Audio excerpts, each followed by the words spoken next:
Agora, mudando o disco, mudando totalmente de assunto aqui no nosso jornal, às 10 horas e 38 minutos, vamos falar de reforma tributária, aquela discussão que dura muitos anos, entra governo, sai governo, o pessoal tenta, não chega num consenso, e que visa basicamente assim repensar a nossa estrutura tributária, a nossa estrutura da cobrança de impostos, taxas e outras contribuições. Isso afeta diferentes setores da sociedade. E aí a gente vai trazer um deles, o do agronegócio. Parlamentares ligados ao agronegócio debateram mudanças no texto dessa proposta de reforma tributária. O setor teme o seguinte: ser prejudicado com a unificação dos tributos sobre o consumo. Então, para a gente poder falar sobre esse assunto, mergulhar ainda mais nessa questão, nós conversamos agora ao vivo com o deputado federal Pedro Lupion, que é presidente da Frente Parlamentar da Agropecuária e participou desta reunião. Deputado, bom dia, obrigada pela gentileza de conversar com a gente e, mais do que isso, de estar no nosso estúdio da CNN em Brasília. Bom dia, obrigado pelo espaço, um prazer estar aqui na CNN com vocês para esclarecermos essa questão toda da reforma tributária e os produtores rurais do Brasil. Pois é, basicamente para a gente compreender o que é que está aí afligindo vocês, por qual motivo essa reforma tributária pode não ser tão boa para o setor do agronegócio? É uma questão básica de, primeiro, competitividade, segundo, preço de alimentos e inflação no país. Nós temos uma preocupação muito grande em relação a toda a cadeia produtiva. Hoje existem diversos elos da cadeia produtiva que sofrem tributações diferenciadas, existem questões de substituição tributária, existem questões de, às vezes, até isenções de tributação, como é o caso de boa parte das exportações de commodities do Brasil, e que um imposto único, seja IBS, seja IVA, o nome que for chamado, pode incidir em toda a cadeia, gerando, obviamente, um aumento enorme do custo de produções e também fazendo com que o consumidor final tenha impacto no preço lá na gôndola do mercado. Vou chamar a Basília Rodrigues para essa conversa, para participar também e fazer-te uma pergunta. Basília, por favor. Temos Basília? Temos, pronto, aí está ela. Oi, Elisa, obrigada. Deputado Lupion, o que vocês vão propor hoje à tarde na votação desse plano de trabalho do grupo que discute a reforma tributária? Poderá se criar sub-relatorias, né? Um grupo dentro do grupo para tratar especificamente do agro? O que o senhor pretende fazer que seja importante para o setor nesse plano de trabalho que vai ser discutido hoje à tarde? Bom dia, Basília. Bom dia, ótima pergunta. Nós temos uma preocupação grande que nos últimos 2 anos em que foi discutida a reforma tributária dentro da Câmara e dentro do Senado, o setor produtivo não foi ouvido, né? Nós não tivemos participação da FPA como frente parlamentar, a mais forte do Congresso, a mais numerosa, não teve participação direta na articulação da tramitação da reforma tributária e nem pôde propor as ideias que nós temos em relação ao novo texto e ao novo projeto. Agora sim, nós começamos, ontem fizemos uma reunião com o relator, estava também o deputado Baleia Rossi, que é o autor da PEC 45, estava grande parte dos membros do grupo de trabalho instituído pelo presidente Arthur Lira, para que pudessem ouvir o setor produtivo, ouvir os produtores rurais do Brasil, toda a representatividade do agro brasileiro, para propor sugestões. Dentro do grupo de trabalho, 5 dos membros são membros da Frente Parlamentar da Agropecuária, inclusive o Aguinaldo Ribeiro, que é o relator da proposta. Então, acho que agora nós teremos espaço para poder discutir as questões que nos afligem, que nos geram preocupação, e já tivemos um bom feedback ontem por parte do relator e por parte, inclusive, do deputado Reginaldo Lopes, que é o coordenador desse grupo, sobre ideias que propusemos e que vão ser, obviamente, estudadas e pensadas para futuramente poder estar no projeto principal. Deputada, a gente está falando de uma discussão que tem uma complexidade que é gigante, né? Diferentes setores envolvidos, cada um vai defender os seus lados, trazer os prós, os contras, mas é muito importante que nós possamos ouvi-lo, porque o agronegócio, por exemplo, no período de pandemia, nós só conseguimos respirar economicamente por causa do agronegócio. Então, é uma potência muito grande dentro desse assunto. O que o senhor considera que é o primordial? Sem essa pauta, a gente não consegue votar a favor de uma reforma. Vamos lá. Primeiro, gostei muito da tua pergunta e da maneira como ela foi colocada. Realmente é exatamente isso. Hoje, a agropecuária brasileira, o setor agro no Brasil, representa 1/3 do nosso PIB. Aliás, superamos o PIB da produção agrícola brasileira, superou o PIB da Argentina. Nós temos 25% dos empregos gerados no país são de responsabilidade do agro. 52% das exportações saem do agro, ou seja, é um setor que precisa ser respeitado, precisa ser ouvido, porque é a grande força motriz da economia brasileira. Nós temos preocupações em relação ao aumento do custo de produção, a perda de competitividade e principalmente o aumento para o preço do consumidor final lá na frente, que vai gerar inflação, vai gerar aumento de custos e gerar um problema todo na cadeia. Hoje nós temos 2 principais concorrentes, players mundiais, que são nossos principais concorrentes, que é Estados Unidos e União Europeia, que recebem subsídios dentro da sua produção agrícola inimagináveis. Né? Exemplo da produção leiteira, por exemplo, na União Europeia, que recebe praticamente 500 euros mensais por animal de subsídio. Nós não temos isso no Brasil. O que nós temos é um sistema tributário que faz com que a produção agrícola consiga ter um preço, um custo de produção menor para conseguir chegar com um produto mais barato lá na gôndola para o consumidor final. O que a gente precisa é que isso seja respeitado. Eu não posso tratar da tributação do arroz, do feijão, que são produtos essenciais da cesta básica, que estão lá no dia a dia do consumidor, igual eu trato uma commodity importante para o Brasil como soja. Existem tributações distintas dentro de toda a cadeia do agronegócio brasileiro.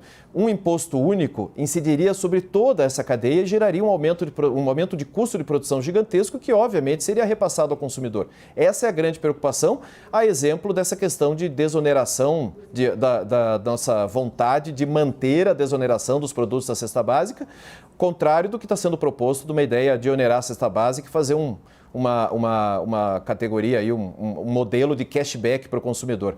Não entendemos que isso vai funcionar porque lá na ponta, para o consumidor final, para quem importa, para a população que precisa ter preço bom no mercado, vai ter um aumento de preço e isso vai gerar inflação e vai gerar aumento de custo. Você pode se aprofundar mais nessas propostas? Porque eu compreendo, uma vez, com maior tributação em cima dos produtos agrícolas, o que o senhor está dizendo é que isso vai gerar um impacto na vida das pessoas com o aumento do preço da comida, né, dos alimentos. Então, o setor quer propor o quê? Uma diferenciação tributária? O que o senhor já levou para o conhecimento desse grupo de trabalho? Vamos lá, Basília. Levando em consideração os diferentes segmentos, o senhor acha que o agro tem que ser o menos tributável? Não, pelo contrário. Isso é uma guerra de narrativa que nós temos diária, de que o agro é tributado, nós pagamos sim impostos, aliás, pagamos bastante imposto.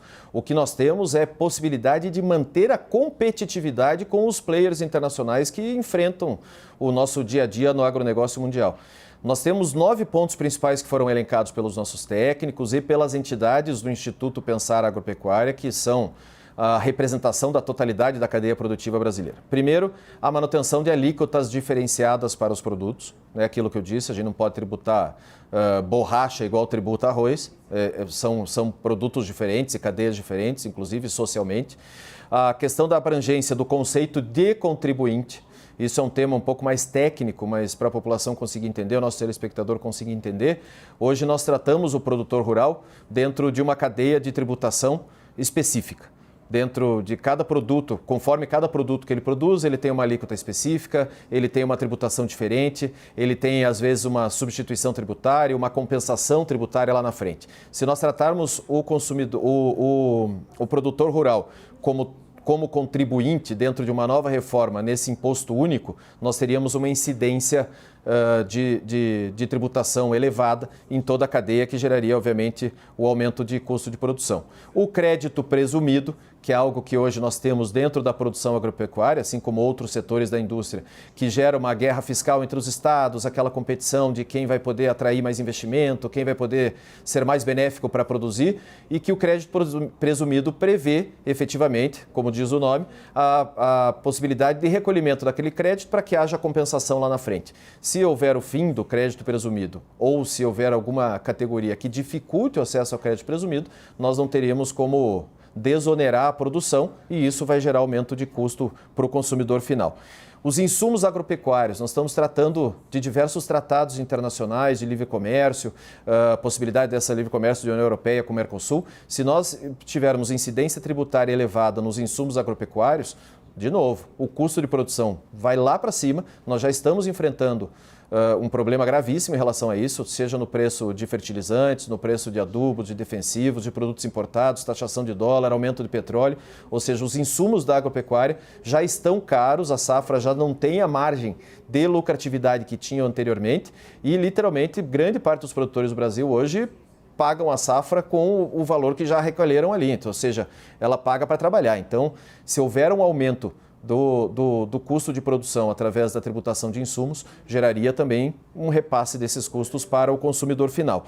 Outra coisa é essa questão da oneração de cesta básica. A ideia do professor Apia é uma ideia interessante de que quem pode pagaria mais tributos na cesta básica e quem não pode seria ressarcido desse dinheiro, mas num país continental como o Brasil, com diferenças sociais e políticos sociais e principalmente de organização entre diversos entes da federação e realidades locais completamente distintas, é muito difícil isso acontecer. Fazer aqui no plano piloto ou na Avenida Paulista um recolhimento de nota fiscal por um comércio e um cashback em relação a isso é a coisa mais fácil do mundo. Fazer no grande interiorzão do Brasil, onde tem muita informalidade, tem muitas empresas que estão no Simples Nacional, tem muita gente que não recolhe nota fiscal, você prever uma possibilidade de cashback para esse consumidor é a mesma coisa que a gente chegar para falar, ó, Basília, você vai comprar o arroz mais caro, mas depois o governo vai te devolver esse dinheiro. Não vai acontecer. Então a gente não consegue enxergar isso, consegue enxergar apenas um aumento do custo para o consumidor final, principalmente aqueles que mais precisam, e obviamente com isso uma previsão de aumento grave da inflação, que seria ruim para toda a economia nacional. Mais um ponto, e já estou chegando no final. Sim. A questão do ressarcimento rápido e eficaz de créditos.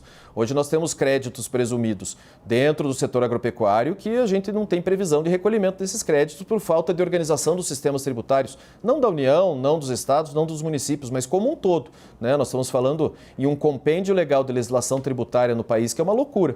Por isso que nós entendemos que há sim a necessidade de haver uma reforma tributária, há necessidade de simplificar o sistema, há necessidade de modernizar o sistema tributário, mas a gente precisa fazer isso com muita calma, com muita inteligência, para que não aumente o custo para o produtor final, que a população, para o consumidor final, que a população não seja punida e principalmente que a gente consiga dividir essa conta entre todo o setor produtivo e não apenas nos produtos primários de alimentação da população. E também, obviamente, a questão do imposto seletivo sobre a cadeia produtiva de alimentos. Nós estamos falando de um país que tem orgulho de dizer que produz alimentos para o mundo inteiro, que é o maior produtor de alimentos do mundo. Nós estamos no momento em que a ONU diz que temos aí 8 bilhões de bocas para alimentar no mundo. O Brasil é o único país do mundo que consegue triplicar sua produção agropecuária para produzir alimentos necessários para a população mundial. E se nós tivermos uma incidência elevada de impostos sobre os alimentos, obviamente que isso vai acarretar no aumento de custos para o produtor e, obviamente, também para o consumidor final. Então, são alguns pontos que não são impossíveis de ser resolvidos, mas que a gente precisa debater, precisa mostrar a diferenciação. Eu não posso tratar a produção de um produto tecnológico com todas as particularidades que ele tem, com um produtor que planta mandioca lá no interior. É completamente diferente a teoria de produção e de consumo. Por isso que a gente precisa ter atenção nesse ponto. Muito importante toda essa explicação e esclarecedora, né, para que nós tenhamos acesso à discussão da reforma tributária. Agradeço mais uma vez a gentileza da entrevista, deputado federal Pedro Lupion, e boas discussões daqui para frente, deputado. Bom dia. Muitas, né? Bom dia, obrigado Elisa, obrigado Basília, sempre à disposição de vocês para esclarecer o dia a dia dos nossos produtores no país.